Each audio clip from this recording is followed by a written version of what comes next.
तर विद्यार्थी मित्र आणि मैत्रिणींनो, a special tournament needs a special preparation. आणि त्या स्पेशल प्रिपरेशनसाठी सगळ्यात महत्त्वाची गोष्ट कुठली आहे तर ती कॉन्सन्ट्रेशन, एकाग्रता. बघा, बऱ्याच विद्यार्थ्यांचे मला फोन कॉल्स येतात किंवा मेसेजेस येतात.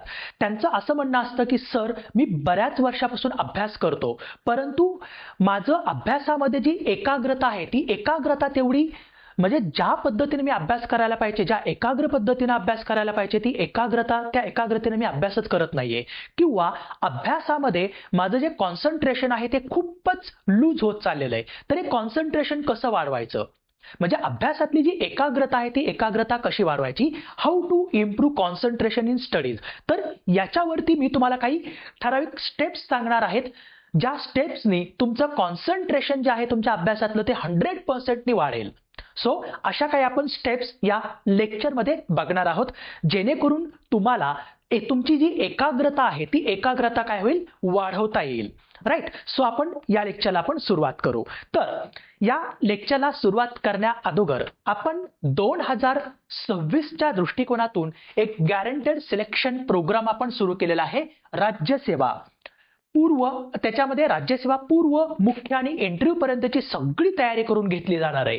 याच्यामध्ये तुम्हाला लाईव्ह प्लस रेकॉर्डेड क्लासेस दिले जाणार आहेत, डेली मेंटॉरशिप, डेली लेक्चर झाल्यानंतर 4 वाजता तुमचे काय डाऊट्स असतील त्याच्यासाठी तुम्हाला डेली मेंटॉरशिप असणार आहे. ॲडव्हान्स इंटिग्रेटेड मेंटॉरशिप पण तुम्हाला याच्यामध्ये प्रोव्हाइड केली जाणार आहे.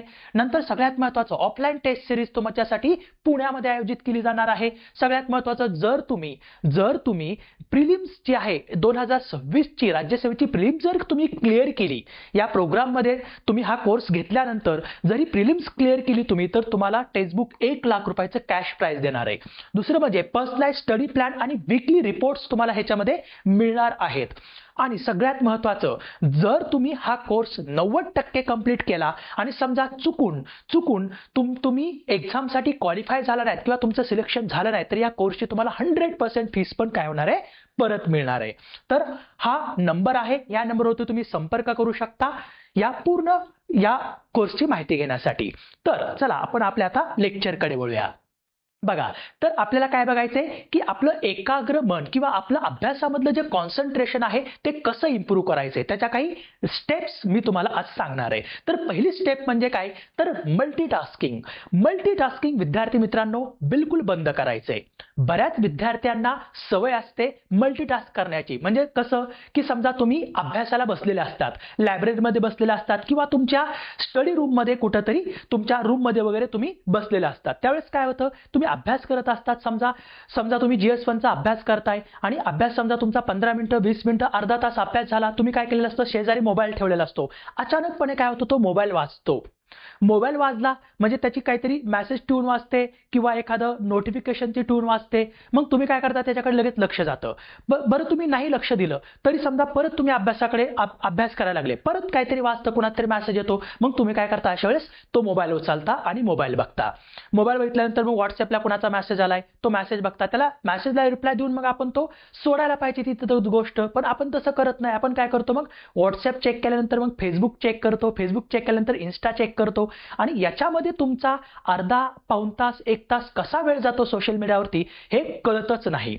राईट. म्हणजे तुम्ही अभ्यास पण करताय, शेजारी मोबाईल पण आहे, मोबाईल पण तुम्ही बघताय, किंवा काही लोक अभ्यास करताना गाणी पण ऐकतात, गाणी ऐकत पण अभ्यास करतात. हे मल्टीटास्किंग जे आहे ते बंद करायचे, बिलकुल बंद करायचे. याच्यामुळे काय होतं, जो आधी केलेला अभ्यास आहे तो पण तुमच्या लक्षातून जातो. म्हणजे कारण तुम्ही जो अर्धा तास अभ्यास केलेला असतो तो तुमच्या शॉर्ट टर्म मेमरीमध्ये गेलेला असतो. तुम्ही लगेच सोशल मीडिया बघायला लागले की मग तिथं सगळं तुमचं काय होतं, जे तुम्ही अभ्यास केलेला असतो तो पण पूर्णपणे विसरतो. आणि नंतर मग आपल्याला असं वाटायला लागतं की यार, मी दिवसभर अभ्यास केला तरी मला काहीच आठवत नाही. सो हे कशामुळे होतं, डिस्ट्रॅक्शन. सगळ्यात मोठा प्रॉब्लेम सोशल मीडियाचं डिस्ट्रॅक्शन. तर नेहमी काय करायचं, मल्टीटास्किंग करण्याचं पूर्णपणे बंद करायचं. म्हणजे जर तुमच्या बरोबर फोन असेल तुमचा, तर तो सायलेंट मोडला ठेवा किंवा तुम्ही ड्रॉवरमध्ये ठेवून द्या 2 तासासाठी, 3 तासासाठी. राईट. सोशल मीडिया पूर्णपणे बंद करा. नसेल बंद होत तर फक्त तुम्ही अभ्यासाच्या टायमिंगमध्ये तरी बंद करून ठेवू शकता. एका वेळी फक्त काय करा, एकच गोष्ट करा, एकतर अभ्यास करा किंवा सोशल मीडिया करा, गाणी ऐका किंवा काहीतरी एकच करा. पण अभ्यासावरती जर अभ्यास करायचा तर एका वेळी फक्त अभ्यासच करा. सो कारण लक्षात ठेवा, मल्टीटास्किंग जे आहे ते आपलं कॉन्सन्ट्रेशन 40% कमी करतं. एक अहवाल असा सांगतो की जर तुम्ही मल्टीटास्क करत असाल तर तुमचं कॉन्सन्ट्रेशन 40% कमी होतं. म्हणजे बघा ना, म्हणजे किती फरक पडेल. जर हे तुम्हाला एक्स्ट्रा कॉन्सन्ट्रेशन वाढवायचं असेल तर तुम्हाला हे मल्टीटास्किंग बंद करावं लागेल. राईट, मी सगळंच करतो असं बिलकुल होत नाही. दुसरी गोष्ट म्हणजे पोमोडोरो टेक्निक. आता ही पोमोडोरो टेक्निक काय आहे? पोमोडोरो टेक्निकचा वापर ही एकदम एकदम प्रभावी टेक्निक आहे. याच्यामध्ये काय करायचं, अभ्यासाचे टप्पे करायचे. याच्यामध्ये काय करायचं, अभ्यासाचे टप्पे करायचे. कसे टप्पे करायचे? आता पोमोडोरो टेक्निकमध्ये 25-25 मिनिटांच्या टेक्निक्स मध्ये टप्पे सांगितलेत, परंतु आपल्याला एमपीएससीचा किंवा यूपीएससीचा अभ्यास करायचा आहे. मग आपण काय करू शकतो, तर 2-2 तासाचे काय करू शकतो, टप्पे करू शकतो. किती? 2-2 तासाचे टप्पे करायचे. 2 तासाचा पहिला स्लॉट तयार करायचा सकाळचा. समजा तुम्ही 8 ते 10 पहिला स्लॉट तयार केला, मग 8 ते 10 नंतर एक 15 मिनिटांचा काय करायचा, ब्रेक घ्यायचा. म्हणजे ब्रेक दिल्यामुळे काय होईल, जरा मेंदू शांत होईल. राईट, तो थकणार नाही. मग परत दुसरा तुम्ही स्लॉट काय करू शकता, 10:15 ते 12:15 पर्यंत तुम्ही हा दुसरा स्लॉट करू शकता. आणि अशा 2 सायकल झाल्यानंतर काय करायचं, नंतर 20 ते 30 मिनिटांचा थोडा मोठा ब्रेक घ्यायचा. याच्यामुळे काय होतं, मेंदूचा थकवा कमी होतो आणि जो तुमचा फोकस आहे तो फोकस 2 ते 3 पटींना वाढतो. राईट, सो त्याच्यामुळे तुमचं कॉन्सन्ट्रेशन आणि एकाग्रमन होण्यासाठी तुम्हाला काय करायचंय, ही पोमोडोरो टेक्निकचा यूज करायचा आहे. नंतर तिसरी गोष्ट म्हणजे तुमचं जे स्टडी एन्व्हायरमेंट आहे किंवा तुमचा जो स्टडी टेबल आहे तो कसा एकदम क्लीन आणि सिंपल ठेवायचा आहे. म्हणजे तुम्ही ज्या लायब्ररीमध्ये बसता किंवा ज्या लायब्ररीमधल्या तुमच्या जागेवर बसता तिथला किंवा ज्या टेबलवरती बसता त्या टेबलवरती अशी काय म्हणतात, आपली पुस्तकांची अशी पूर्णपणे थापी लावून नाही ठेवायची. त्याच्याकडे बघून तुम्हाला आणखी टेन्शन येईल. सो त्यासाठी काय करायचं, एकदम क्लीन एन्व्हायरमेंट ठेवायचं. म्हणजे तुमच्या टेबलवर म्हणजे चेअरवर बसल्यानंतर तुमच्या टेबलवर बघितल्यानंतर एकदम तुमचं मन एकदम प्रफुल्लित वाटलं पाहिजे, एकदम क्लीन वाटलं पाहिजे. त्याच्यामुळे काय करायचं, आपल्या टेबलवरती काही ठराविकच गोष्टी ठेवायच्या. म्हणजे समजा आज तुम्हाला GS1चा अभ्यास करायचा आहे आणि GS1चा अभ्यास करायचा, मग GS1चं जे पुस्तक आणलेलं आहे ते पुस्तक प्लस त्याच्या नोट्स प्लस तुम्हाला नंतर दुपारनंतर एखादी गोष्ट करायची असेल करंट अफेअरचा वगैरे, तेवढ्याच गोष्टी ठेवायच्या, बाकी सगळं तिथलं हटवायचं. म्हणजे एकदम काय करायचं, एकदम क्लीन टेबल ठेवायचा, ज्याच्यामुळे आपलं मन कसं प्रफुल्लित राहतं आणि त्याच्यामुळं आपला अभ्यास चांगला होतो. राईट, नंतर जो तुमचा मोबाईल आहे तो मोबाईल काय करा, दुसरीकडे ठेवा. राईट, सगळ्यात महत्त्वाचा जो आवाज आहे, नॉईज आहे आजूबाजूचा, तो टाळा. तो टाळण्यासाठी काय करायचं, तसे नॉईज जे कॅन्सलेशन एअरपॉड्स वगैरे एअरबड्स वगैरे मिळतात ते घालून बसायचं. सो याच्यामुळे काय होईल, तुमचा जर टेबल क्लीन असेल तर तुमचं माइंड सुद्धा काय राहील, क्लीन राहील, प्रफुल्लित राहील आणि त्याच्यामुळे तुमचा अभ्यास चांगला होईल. राईट, ही तिसरी टेक्निक. नंतर चौथी गोष्ट तुम्हाला लक्षात काय ठेवायची, तर छोट्या छोट्या लक्ष्यांवरती काय करा, तुमचं लक्ष केंद्रित करा. छोट्या छोट्या लक्ष्यांवरती काम करा. म्हणजे असं नाही की बाबा आज मी पूर्ण GS1चा किंवा GS2चा कम्प्लीटचा अभ्यास करतो, याच्यामुळे काही स्ट्रेस जास्त वाढेल की आज मला एवढं करायचंच आहे, मग एकदम स्ट्रेस येईल. एकदम स्ट्रेसफुल माइंडने जर तुम्ही अभ्यास केला तर अभ्यास बिलकुलच होणार नाही. मग त्याच्यासाठी काय करा की तुम्ही आज सकाळी उठल्यानंतर आज दिवसभरामध्ये मला काय करायचंय, पूर्ण GS2चा अभ्यास करण्यापेक्षा मी काय करेल, GS2 मधले हे 2 किंवा 3 टॉपिक करेल आणि ते टॉपिक केल्यानंतर त्याच्यावरती मी रायटिंग प्रॅक्टिस करेल किंवा त्याच्यावरचे PYQ मी काय करेल, सोडवेल. मग याच्यामुळे काय होईल, तर तुमचा मेंदू एकदम रिलॅक्स मोडमध्ये जाऊन त्याच्यावरती काम करेल. म्हणजेच काय होईल, चांगला तुमचा अभ्यास होईल. म्हणजे तुमचा स्ट्रेस फ्री माइंड राहील आणि त्याच्यामुळे तुमचा अभ्यास चांगला होईल, तुमचं कॉन्सन्ट्रेशन वाढेल आणि जो काय तुम्ही अभ्यास केला तो डायरेक्ट तुमच्या शॉर्ट मेमरीपेक्षा तुमच्या लॉंग टर्म मेमरीमध्ये जाईल. सो मेंदूला काय करायचं, क्लिअर, मेजरेबल आणि जर टार्गेट दिले, तुम्ही क्लिअर टार्गेट दिले तर तुमचा फोकस जास्त वाढतो. सो स्ट्रेस फ्री माइंडनी अभ्यास करायचा. त्याच्यासाठी जास्त स्ट्रेस येईल असं जास्त अभ्यासाचं जे बर्डन आहे ते तुमच्या डोक्याला देऊ नका. जेवढं तुम्हाला झेपतं आहे तेवढ्याच गोष्टी करा. ओके, पुढचं म्हणजे टाइम टेबल. आता काही मुलं काय करतात, महिन्याचं किंवा वर्षाचं टाइम टेबल तयार करून ठेवतात आणि मग ते फॉलो होत नाही. फॉलो नाही झालं की मग काय होते, एन्झायटी वाढते. राईट, किंवा एन्झायटी वाढते किंवा नंतर आणखी काय त्याच्यातून वाढू शकतं, स्ट्रेस वाढू शकतो. सो त्याच्यामुळे काय करा, तुम्ही तुमचं जे टाइम टेबल आहे ते डेली किंवा वीकली तयार करा. जास्त तुम्ही काय करा, महिन्याचं किंवा वर्षाचं टाइम टेबल बनवूच नका. मी तर म्हणेन वीकली पण बनवू नका, तुम्ही डेली टाइम टेबल करा. म्हणजे दररोज उठल्यानंतर तुम्हाला माहिती असायला पाहिजे की आज आपल्याला काय करायचंय. समजा तुम्हाला आज पॉलिटीचा अभ्यास करायचा आहे, मग सकाळी तुम्ही उठल्यानंतर ते टाइम टेबल किंवा संध्याकाळीच दुसऱ्या दिवसाचं टाइम टेबल संध्याकाळी आदल्या दिवशी संध्याकाळीच बनवून ठेवा की मला उद्या 8 ते 12 पॉलिटी करायचं आहे, राईट. 12 ते 4 परत पॉलिटीचे हे टॉपिक करायचे आहेत आणि नंतर मला 1 तास काय करायचं आहे, म्हणजे सकाळी जे मी तुम्हाला सांगितलं पोमोडोरो टेक्निक, त्याच्यामध्ये 2-2 तासाचे स्लॉट करा. नंतर जेवायला एक चांगली मधली वेळ घ्या 1 तासाची, त्याच्यामध्ये अर्धा तास जेवणाला द्या, त्याच्यामध्ये 10-15 मिनिटं फिरा, नंतर 10-15 मिनिटं थोडं शांत झोपा वाटल्यास, राईट. डोकं तुम्ही याच्यावरती ठेवून कशावर तुमच्या टेबलवर ठेवून झोपू शकता आणि नंतर पुन्हा फ्रेश होऊन म्हणजे तुमचं तोंड वगैरे थंड पाण्याने धुवून नंतर तुम्ही काय करू शकता, अभ्यासाला बसू शकता. म्हणजे सकाळी 4 तास, दुपारनंतर 4 तास अभ्यास केला बास होतो, संध्याकाळी 1 तास तुम्ही करंट अफेअर्सला वगैरे द्या, बास होते. सो त्याच्यामुळे काय करा, डेलीचं टाइम टेबल तयार करा आणि ते फॉलो करा. म्हणजे आणि डेली पण टाइम टेबल एवढा पण तुम्ही बर्डन डोक्याला देऊ नका की ते फॉलो होणार नाही. सो जेवढं तुम्हाला आज होणार आहे, आज मी या विषयाचे एवढे टॉपिक कव्हर करेल आणि ते कव्हर केल्यानंतर रात्री त्याच्यावरती परत 1 तासामध्ये त्याच्यावर रिव्हिजन करेल किंवा त्याच्यावरती आलेले PYQ मी सोडवेल. तर असं तुम्ही काय करा, असं लिखित एक टाइम टेबल काय करा, तयार करा. महिन्याचे किंवा वर्षाचे बिलकुल तयार करू नका, ज्याच्यामुळे तुमची एन्झायटी किंवा स्ट्रेस वाढेल, राईट. तर छोट्या गोष्टींवरती फोकस करा. नंतर सगळ्यात महत्त्वाचं ऍक्टिव्ह स्टडी करण्यावरती भर द्या. ऍक्टिव्ह स्टडी काय करतो, तुमचं कॉन्सन्ट्रेशन वाढवतो. तर ऍक्टिव्ह स्टडी म्हणजे काय असतो की मग ज्यावेळेस तुम्ही अभ्यास करता, ज्यावेळेस तुम्ही वाचता, त्यावेळेस काय करा, तुम्ही स्वतः थोड्या नोट्स काढायला सुरुवात करा. जेणेकरून काय होईल, तुमचे कान, नाक, डोळे, हात, राईट, सगळे काम करतील आणि सगळे म्हणजे तुमचे जे ऑर्गन, डोळे असतील, राईट, नंतर तुमचा हात असेल, राईट, तुमचा मेंदू असेल, नंतर तुमचं म्हणजे तोंड वगैरे हे सगळं काम करायला लागलं तर काय होतं, कॉन्सन्ट्रेशन पॉवर जास्त वाढते, कारण बाकीकडे तुमचं लक्ष जातच नाही. मग स्टडी करताना काय करायचं, माइंड मॅप्स तयार करायचे. की आता समजा एखादा कॉन्स्टिट्यूशनल बॉडी वाचताय, मग त्याला काय करायचं, असं कॉन्स्टिट्यूशनल बॉडीचं नाव लिहून मग असे त्याचे माइंड मॅप्स वगैरे तयार करायचे.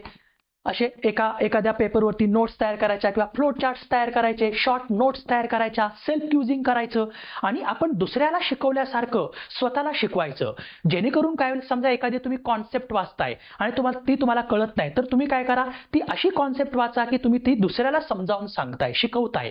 अशा वेळेस काय होतं, ते तुमच्या 10 पट चांगलं लक्षात राहतं आणि तुमचा फोकस आणि कॉन्सन्ट्रेशन पण खूप वाढतं. याच्यामुळे डोळे, मेंदू हे दोन्ही काय होतात, सक्रिय राहतात, पूर्णपणे 100% सक्रिय राहतात. सो त्याच्यामुळे अभ्यास करताना काय करायचं, लिखाणाला पण थोडं महत्त्व द्यायचं, कारण फक्त वाचन हे आपल्याला निष्क्रिय बनवून टाकतं. फक्त वाचत राहायचं नाहीये. म्हणजे तो नाही का, एक साबणाची ऍड होती, धुवत राहा तुझा साबण स्लो आहे का रे, असं एक ऍड होत होती कुठल्या तरी साबणाची, बरोबर. तसं नाही करायचं, राईट. तर फक्त वाचणं हे निष्क्रिय बनवतं. सो त्याच्यामुळे ऍक्टिव्ह स्टडी करताना काय करायचं, माइंड मॅप्स तयार करायचे, फ्लो चार्ट तयार करायचे, शॉर्ट नोट्स बनवायच्या स्वतःच्या आणि मग त्या काय करायच्या, रिव्हिजनसाठी वापरायच्या. जेणेकरून तुम्ही काय व्हाल, जास्तीत जास्त तुमच्या अभ्यासामध्ये इन्व्हॉल्व्ह व्हाल. त्याच्यामुळे तुमचं काय होईल, कॉन्सन्ट्रेशन काय होईल, जास्त वाढेल. नंतर सगळ्यात महत्त्वाचं, डिजिटल डिस्ट्रॅक्शन. या डिस्ट्रॅक्शनच्या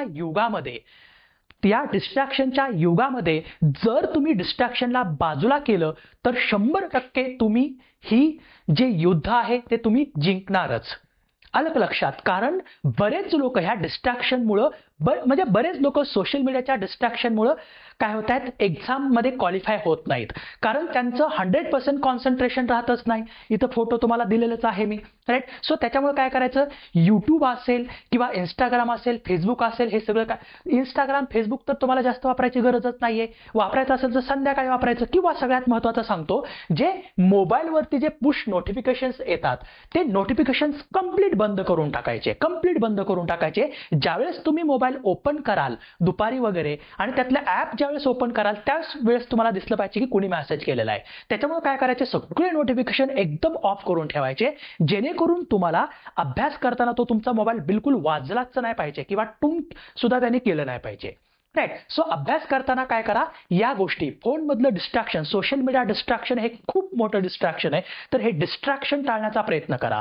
ह्या डिस्ट्रॅक्शनच्या युगामध्ये जर तुम्ही हे सोशल मीडियाला जर तुम्ही टाळण्याचा प्रयत्न केला किंवा त्याच्याकडे तुम्ही दुर्लक्ष केलं तर 100% तुम्ही अभ्यासामध्ये काय करू शकता, कॉन्सन्ट्रेट करू शकता. कारण तो मोबाईल वाजणारच नाही आणि तुमचं चांगलं कॉन्सन्ट्रेशन पण वाढेल. परंतु अभ्यास करताना थोडी लिखाणाची सवय लावा, ज्याच्यामुळे काय होईल, तुम्ही जास्त त्या अभ्यासामध्ये इन्व्हॉल्व्ह व्हाल. अभ्यास करताना ड्रॉ मॉनिटर वापरा. म्हणजेच काय, डू नॉट डिस्टर्ब एक ऑप्शन असतो आपल्या फोनमध्ये, त्याला DND करून ठेवा. राईट. फुल स्क्रीन मोडवर ते फक्त तुम्ही अभ्यास करा. सो आलं लक्षात. तर ही एक गोष्ट करा. आणखी काय करायचंय, ऍक्टिव्ह राहण्यासाठी आणि मन प्रफुल्लित राहण्यासाठी किंवा दिवसभर एनर्जेटिक राहण्यासाठी. बऱ्याच विद्यार्थी म्हणतात की सर एनर्जीच नाही राहत, राईट, खूपच काय एकदम ह्याच्यासारखं वाटतं, लो फील होतं. असं बिलकुल नाही. हे कशामुळे होतं, ज्यावेळेस आपण जंक फूड खातो, सकाळी उठलं की वडापाव खायला जातो किंवा पोहे भरपूर खातो.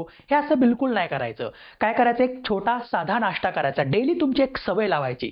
तर त्याच्यामध्ये शरीर आणि मेंदूचं जे आपली आरोग्य आहे ते आरोग्य आपल्याला सांभाळायचं. कसं सांभाळायचं, म्हणजे तुम्ही कॉन्सन्ट्रेशन वाढवण्यासाठी तुम्हाला काय करावं लागेल, तुमची ब्रेन हेल्थ चांगली ठेवावी लागेल. आणि ब्रेन हेल्थ जर तुम्ही चांगली ठेवली तर तुमची लाईफस्टाईल चांगली होईल. सो त्याच्यासाठी तुम्हाला काही गोष्टी फॉलो करायच्या, जसं की झोप.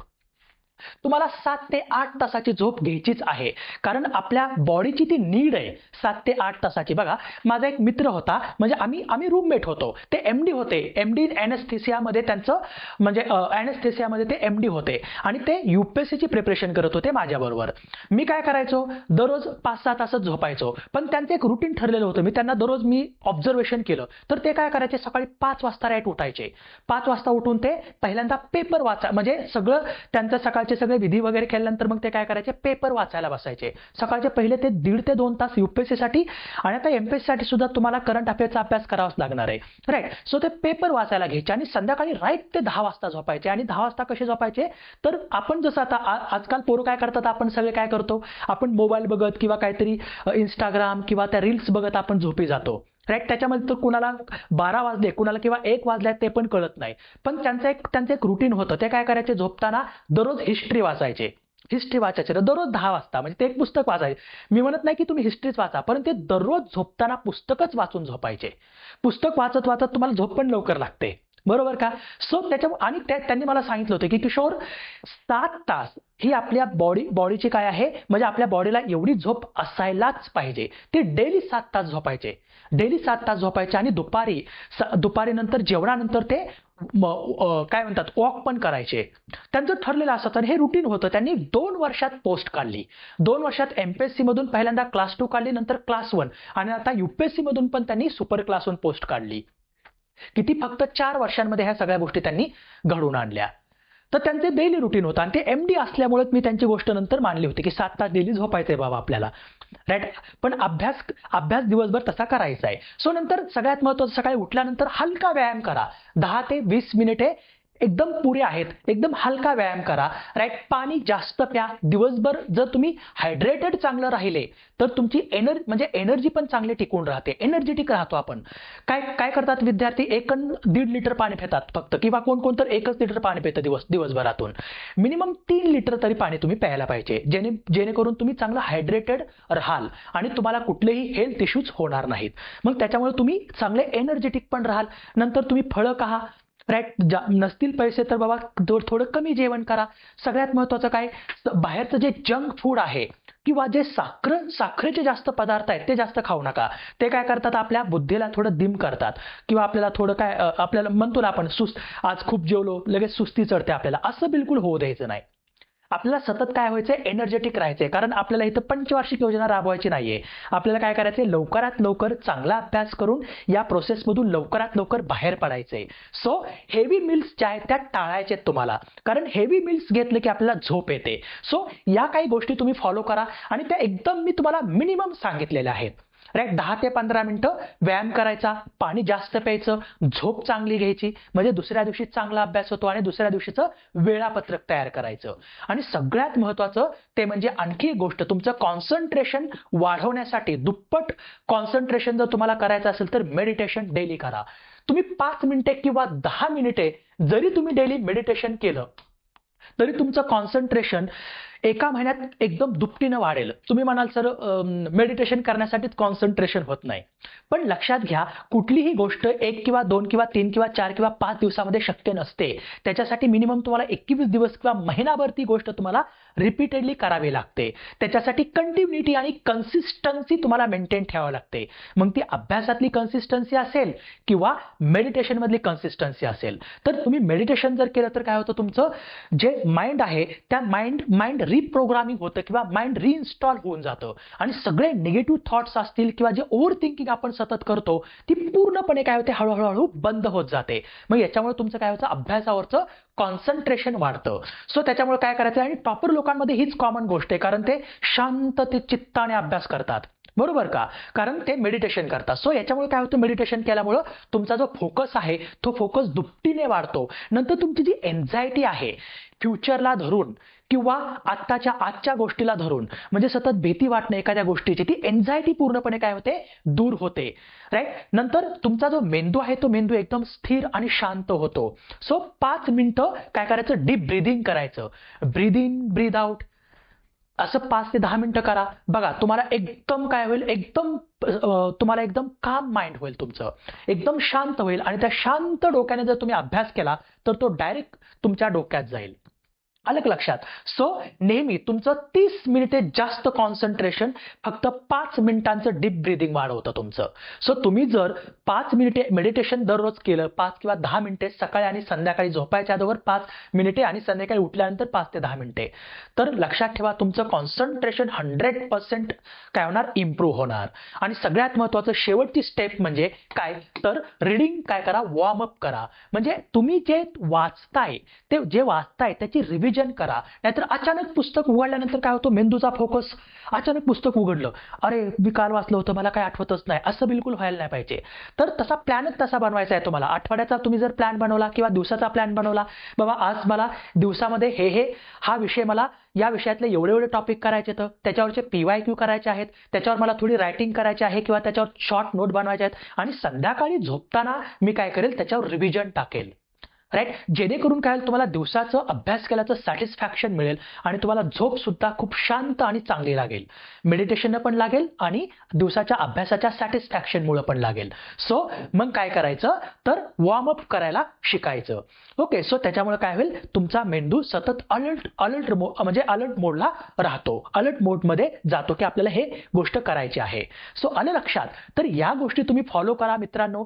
तुमची जी कॉन्सन्ट्रेशन आहे ते कॉन्सन्ट्रेशन तुमचं 100% इम्प्रूव्ह होईल. मी तुम्हाला हे लिहून देतो.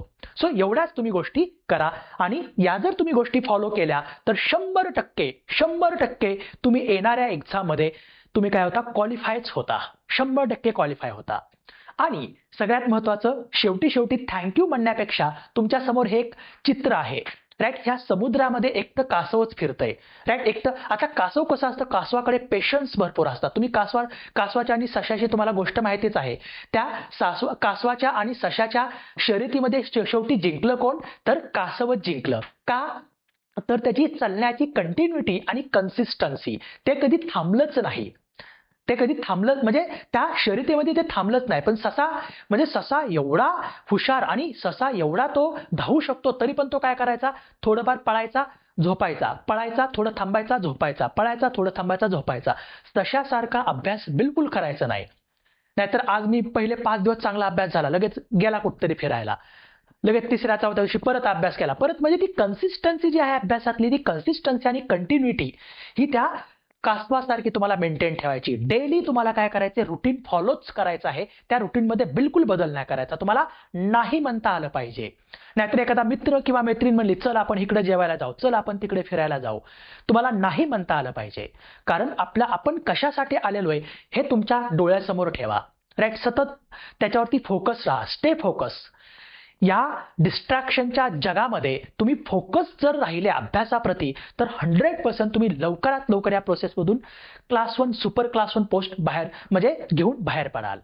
तर या गोष्टी तुम्ही फॉलो करा, तुमचं 100% कॉन्सन्ट्रेशन वाढेल. सो आय होप यू की तुम्हाला या गोष्टी सगळ्या स्टेप्स तुम्ही फॉलो कराल आणि तुमचे एकाग्रता जास्तीत जास्त वाढेल. तर तुम्हाला येणाऱ्या एक्झामसाठी खूप खूप शुभेच्छा. आणि एनी टाइम काहीही तुम्हाला मदत लागली अभ्यासासंदर्भात तर माझा नंबर मी तुम्हाला दिलेलाच आहे, तर त्याच्यावरती मला तुम्ही मेसेज किंवा कॉल करू शकता. So thank you so much.